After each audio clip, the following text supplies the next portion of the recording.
Maintenant là, nous allons appeler commandant wana oyo akangaki Petit Fally. Tozozwa na téléphone sikoyo azo expliquer biso nini esalaki akanga Petit Fally ebandaki ndenge nini azwaki air nini et puis nani apesaki Petit Fally pancarte wana affiche wana ya laisser passer ya auditorat.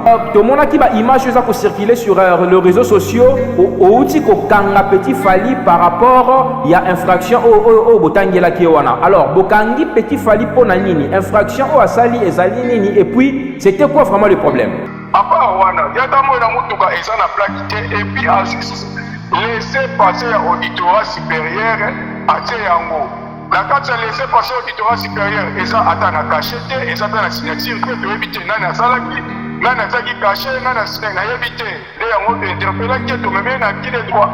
OK. Donc kanga qui na côté à ma campagne na 80 jours déjà ba 0R ina na cadre patrouille de tout ça la patrouille na biso pour la côté sécurité qui mia na mboka. Petit Fally azotambola na mutuka na ye azui atie eloko ya auditorat liboso wana laisser passer ya auditorat pour Alex. Petit Fally est qui dans ces pays? Na pays na biso kutu munene Petit Fally est qui dans la ville province de Kinshasa? Un simple humoriste ça la biloko na ye Fally asungi tout ça na mo courage na sala nango Fally asungi apesi moi visibilité apesi moi vie Petit a comme ko se permettre ko ça na ba n'importe quoi. Monsieur na bokango siko yo problème ité laisse tomber yo ça va ya problème ité bo ça mais timi yo ça nani bo ça laisser passer au nani ba cheninga parce que nani mutuka ya nani ateli yango eza auditorat mérité mais auditorat teli yango mutuka na yo auditorat teli laisser passer papa na ko ridicule sur le bokango monsieur problème ité ça timi moni déjà ça l'état ça mon codi mobile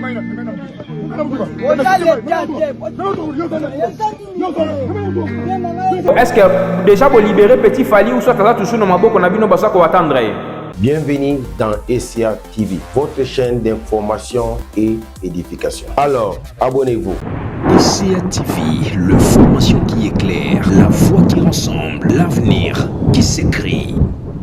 Mesdames et messieurs, bienvenue dans cette émission décryptage. Ya mokolo ya lelo tozali awa na République démocratique du Congo, précisément na Kinshasa, où nos studios sont toujours prêts pour vous produire ces genres d'émissions afin de vous informer en temps réel sur toute l'actualité de notre pays et pourquoi pas Yaba Mboka Misusupe Yalibanda. Aujourd'hui, nous avons encore apporté un sujet très important sur le civisme, le Lengeni Nyango biso ba congolais to perdre moi ki bomoto moke to komi kosala makambo lokola bato bazali susu na moi sans ya ki bomoto mingité. À travers cette émission, nous allons évoquer beaucoup de points comme ça. Nous allons évoquer aussi le point sur l'arrestation. Il y a notre artiste, notre frère qui est Petit Fally, Oyoba interpellé qui est la police dans la nuit, c'était dans la soirée du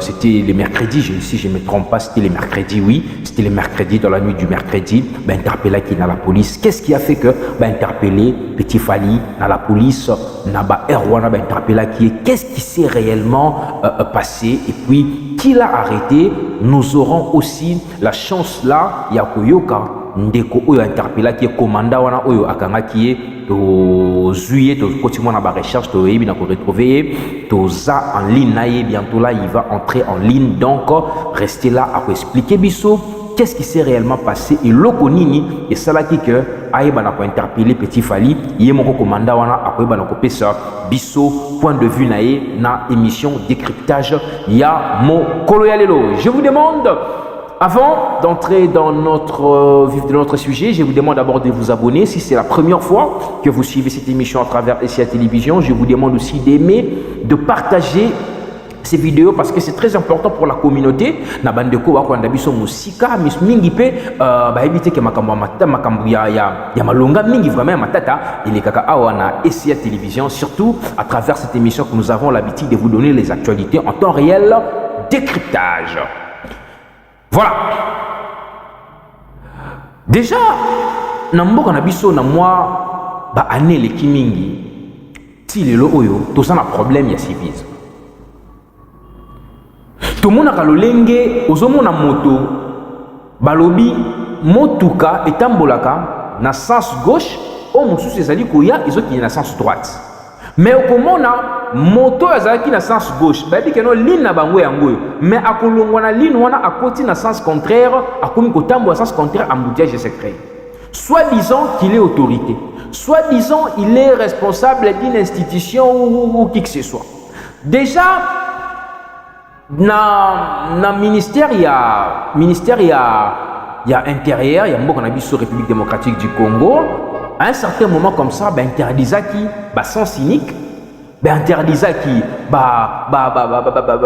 gyrophare répète à tout moment mon moto mususu a outi na mosala a kokenenda ko akanga mina embouteillage mukia bande pilon mais c'est compliqué bis tout ça a na wileri awa mais dans nos bureaux c'est complètement presque impossible pour tourner émission na bino calmement parce que à tout moment il y a des gyrophares qui sifflent là c'est oui mais qu'est-ce qui se passe? Déjà, dans le cannabis, selon Mibeko Ndenge protéger Rabato, Bato Basali, la priorité, c'est seulement le président de la République, donc la présidence. En dehors de la présidence, il y a aussi, en dehors de la présidence, il y a aussi les ambulances, hein?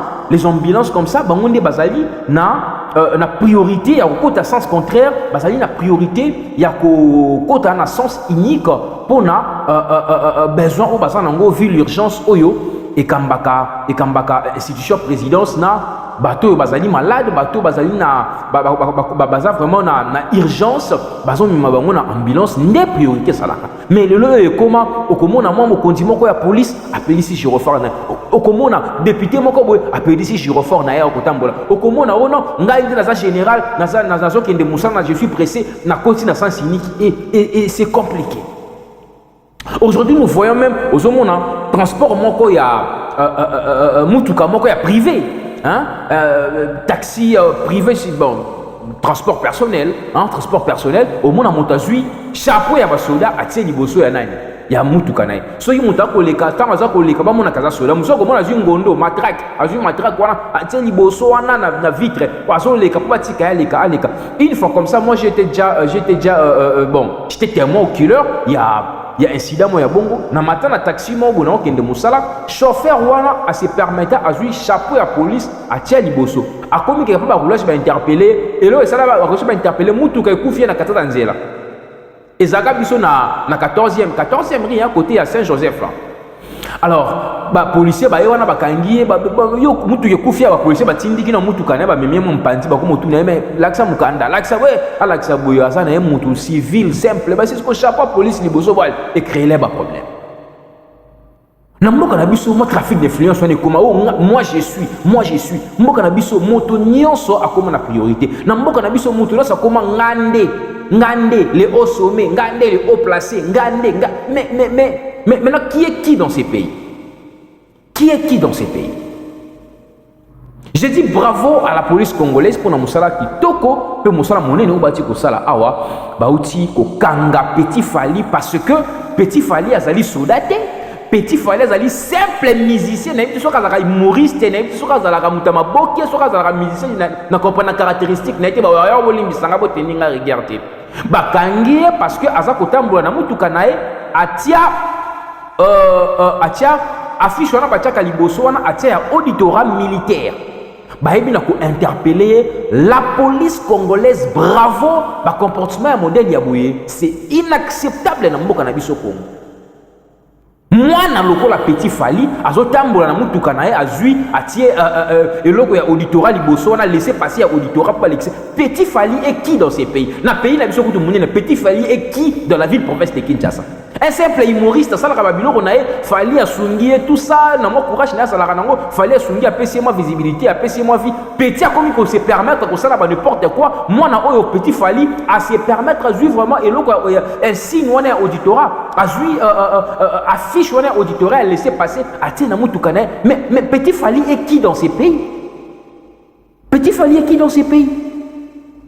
Ce sont des comportements à déplorer, ce sont des comportements à refuser parce que ils allaient qu'on salir même image de l'autorité en Bokanabis.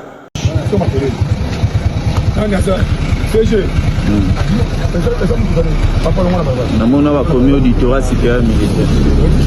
Mais tu vas commencer l'auditorat supérieur. Auditorat supérieur. Alors, bon, moi, la soirée, la binois, nous, tu vas nous faire Mikana, Monsieur, ministre, monsieur, monsieur, il y a quand même. Yo, attends, moi, laissez passer l'auditorat supérieur. Monsieur, monsieur, laissez passer l'auditorat supérieur. Yo, Zanan. Monsieur, na bokango siko yo. Laisse-toi, yo, Zanan. Yo, Zanan, yo, laissez passer. Bacheninga parce que nani atali yango eza auditorat militaire mais auditorat tele yango mutuka na yo auditorat tele laisser passer papa na ko ridicule so sur le okanga monsieur na bikaba na yo monsieur boso boli na bomi mutu on doit laisser passer auditorat militaire et puis on encourager on doit envie de finance na bomi mutu te na yibi moni déjà merci on doit l'état oza mokonzi mutu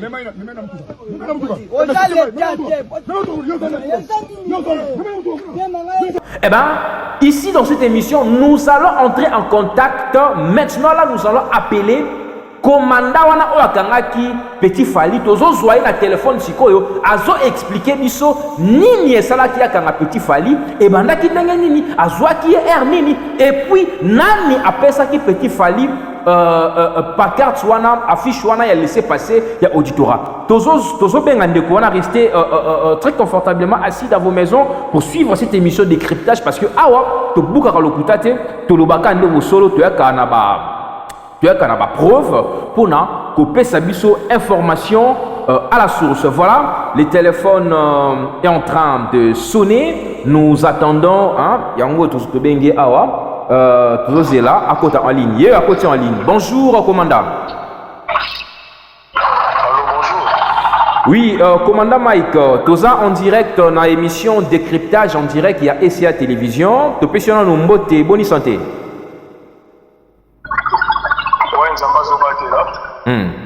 Voilà, commandant Mike, tu monaki image moko eza ko circuler na ba réseaux sociaux. Ah oui, ça dit vraiment la une, il y a actualité, il y a interpellation, il y a ndeko Petit Fali. Asala ki nini et puis bokanga ki est na motif nini? Allô? Oui, alors ndeko. Oui, na lobi boye. Tu monaki ba image eza ko circuler sur les réseaux sociaux au outil ko kanga Petit Fali par rapport il y a infraction au botangela ki wana. Alors bokangi Petit Fali pona nini? Infraction au asali ezali nini et puis c'était quoi vraiment le problème? Na comprendre penza malamu ke olobi ezani ni recycler réseaux sociaux. Na lobi boye tomoni image na yo oyo outi ko interpeller ndeko Petit Fali parce que azalaki na insigne ya auditorat pancarte ya auditorat na mutuka na ye. Alors to bengi opesa biso ba éclaircissement. Qu'est-ce qui s'est réellement passé? Bozo reprocher Petit Fali ni pona oyo bana okanga ye.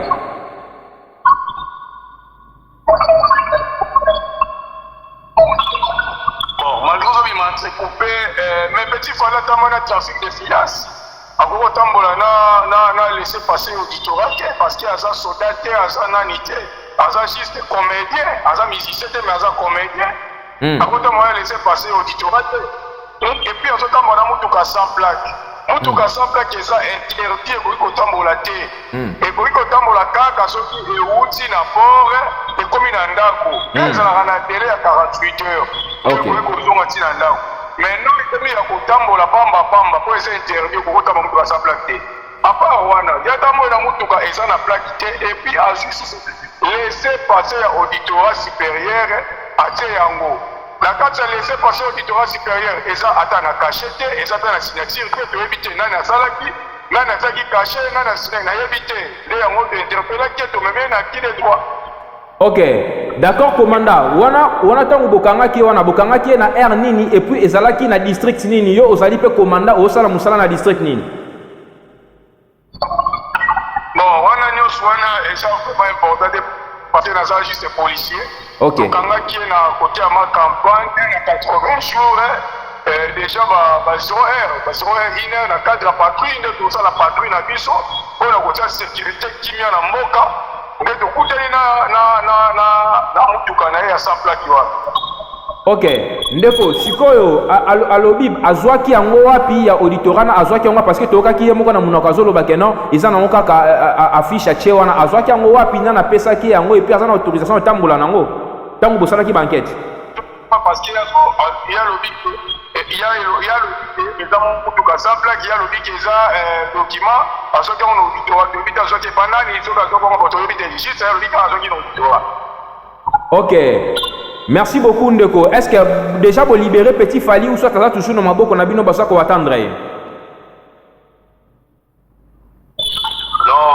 Petit Fally a petit na biso maluto a manifesté qui na indiscipline, na trafic de finance. Donc tout à l'heure petit na biso donc même bien na Riachi, Riachi peut apprécier ne ba ko libérer mais juste na balongoli kaka laisser passer au ya tsakwana.